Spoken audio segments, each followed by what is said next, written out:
এই আসন নিয়ে দাবি পাল্টা দাবি, এর মধ্যেই আবার গত দুদিনে শেয়ার বাজার ব্যাপক ধস নেমেছিল শেয়ার বাজারে। আজকে মমতা বন্দ্যোপাধ্যায় বললেন, আক্রমণ করলেন, বললেন বিজেপি আসলে পড়ে যাবে, মোদী সরকার পড়ে যাবে, তাই বিদেশের যত লগ্নি সব তুলে নিচ্ছে। দেখুন, হাওয়া বদল হচ্ছে। পৃথিবীর সব দেশ ভারতবর্ষে যা ইনভেস্ট করেছিল সব টাকা তুলে নিচ্ছে মোদি হারবে বলে। শেয়ার বাজারে ক্র্যাশ নেমেছিল, কেন জানেন? মোদি 200 আর হবে না। সবাই বলছে ইন্ডিয়া জোট পাবে 295 থেকে 315, আর মোদি 200 পার হবে না। হাওয়া বদলে গেছে। আর অমিত শাহর একটা কোট দেখাবো। অমিত শাহ কি বলেছেন? অমিত শাহ এ নিয়ে বলেছেন, স্থায়ী সরকারে চাঙ্গা বাজার, এর আগে 16 বার শেয়ার বাজার এর চেয়েও খারাপভাবে পড়েছে। এর সঙ্গে নির্বাচনকে মেলানো উচিত নয়। কিছু গুজবের কারণে যদি এটা হয়েও থাকে, 4 জুনের আগে শেয়ার কিনে নেবেন, বাজার আবার ওপরে উঠবে।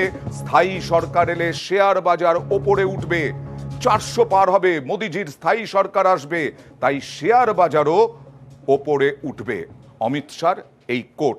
এবার 30টা আসন, যেটা বলছিলাম যে 30টা আসন পেলে কি এ রাজ্যে সরকার পড়ে যাবে? কার প্রশ্ন আছে? তৃণমূলের উদ্দেশ্যে প্লিজ। আমার প্রশ্ন তৃণমূলকে, এ রাজ্যে 30টি আসন পেলে সরকার পড়ে যাবে, এমনটাই দাবি করছে বিজেপি, আপনি কি বলবেন?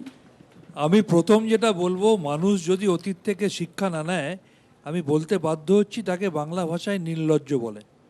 যে ভদ্রলোক এই কথাটা বলছেন, তিনি এর আগে বাংলায় 2021-এ এসে কোটি কোটি টাকা খরচা করে প্রধানমন্ত্রী সহ একঝাঁক নেতা, মন্ত্রী, সাংসদ, বিধায়ক, বিভিন্ন রাজ্যের মুখ্যমন্ত্রীকে নিয়ে এসে 7 স্টার হোটেলে থেকে electronic media, print media, social মিডিয়াকে কাজে লাগিয়ে, ইলেকশন কমিশনকে কাজে লাগিয়ে আপকি বার 200 পার বলে 77-এ আটকে গিয়ে কমতে কমতে তাদের বিধায়ক সংখ্যা কত তারা নিজেরাই জানে না, নাম্বার 1। নাম্বার 2, লোকসভা নির্বাচনে কেন্দ্রের সরকার স্থির হয়, লোকসভা নির্বাচনের সাথে রাজ্যের সরকারের কোনো তুলনা হয় না। তার মানে তিনি এই কথাগুলো বলে কি ভয় দেখাতে চাইছেন? নাম্বার 1, সেন্ট্রাল এজেন্সির অপব্যবহার কি আরও বাড়বে? আচ্ছা। নাম্বার 2, তিনি কি রাষ্ট্রপতি শাসন করার কথা ভাবছেন? নাম্বার 3, তিনি কি অপারেশন লোটাস করে বিধায়ক বা ঘোড়া কেনা বেচার কথা ভাবছেন? তাকে একটা উত্তর দিয়ে দিই, অপারেশন লোটাস করতে গেলে একনাথ শিন্দে বা অজিত পাওয়ার দরকার হয়। এই বাংলায় দূরবীন দিয়েও আপনি একনাথ শিন্দে, অজিত পাওয়ার খুঁজে পাবেন না। আর বাকি যে পদ্ধতিগুলো আছে সেগুলো যদি করতে চান, বাংলার মানুষ সুদে আসলে বুঝিয়ে দেবে। বাংলা মমতাময়ী হয়ে আছে এবং 2026-এর পরেও বাংলা মমতাময়ী হয়ে থাকবে। তাহলে 30, এটা আপনারা কিভাবে একদম স্যাঙ্গুইন হচ্ছেন? 30 অবধি যাওয়ার দরকার নেই, 25 হলেই চলবে। এই ছোটবেলায় সরকার পড়ে যাবে, পরিষ্কার বলি। ছোটবেলায় একটা ছড়া শুনতাম প্রায়, বারে বারে ঘুঘু তুমি খেয়ে যাও ধান, এইবার ঘুঘু তোর বদিব পরাণ। তো বহুবার ওই জেতার ইয়েটা দেখানো হয়েছে, এবার সময় আসছে। কেন বলে দিই, আসলে তৃণমূল দলটা কোনো দলই নয়। আচ্ছা, সব দলে দেখো, সব দলে ভালো মন্দ রয়েছে। আমার দলে কেউ যদি বিজেপিতে সবাই গঙ্গা জল দেওয়া তুলসী পাতা, নিশ্চয়ই বলবো না এটা, কিন্তু সব চোরেরা মিলে একটা দলে ঢুকে পড়েছে, দলটার নাম তৃণমূল কংগ্রেস। সেই দল যখন বিপদের জায়গায় পড়বে, একটা লোক থাকা খুঁজে পাওয়া যায়। আবার পাল্টা বলছেন যে ওয়াশিং মেশিন, সব দুর্নীতিগ্রস্তরা ওখানে গিয়ে ঢুকেছে। তো আমাদের ওনার দলের কিছু লোক তো আমার দলে এসেছিল, তাদের কাউকে কাউকে বলা হয়েছিল, জানি কার দুবাইতে টাকা আছে, গড়িয়াহাটে 10খানা ফ্ল্যাট আছে, সব ধরে নেবো। সে বলেছিল আমি জানি কে আমাকে সুপারিশ করেছিল, যেই দলে ঢুকে গেল সঙ্গে সঙ্গে মাথায় হাত বুলিয়ে দিল। ওই কথাগুলো না তোলাই ভালো, না তোলাই ভালো। হাঁড়ি ভাঙলে কত জনের কত জল বেরোবে না। মমতা বন্দ্যোপাধ্যায় বলছেন 290 থেকে 315, তার মানে জোট কি এগোচ্ছে? আচ্ছা দেখুন, এমনিতে তো অবশ্যই বললামই আগে যে ওই টায়ার পাংচারের কথা, যে 4 দফা ভোটের পরে মোদিজি নিজেই বুঝতে পারছেন, আর ওই কারণেই ওইসব শেয়ার বাজার টাজারে এইসব কথা নতুন করে বলতে হচ্ছে না। যা বলে ফেলেছিলেন মুখ দিয়ে, এখন তো তাকে সামলাতে হবে, সেই কারণে বলতে হচ্ছে ওগুলো, ওই জন্য বলতে হচ্ছে।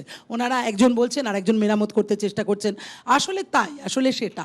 কিন্তু আমরা যেটা এখানে আমাদের রাজ্যে যেটা দেখছি, সেটা হলো এই 30, এই 25, এই 26, এই কত, এই ওই বলে লাভ কি? কি বলছেন শান্তনু বাবুরা, একনাথ শিন্ডে ইত্যাদিরা, আরে আজকে বলে লাভ কি, এ তো হয়েই রয়েছে।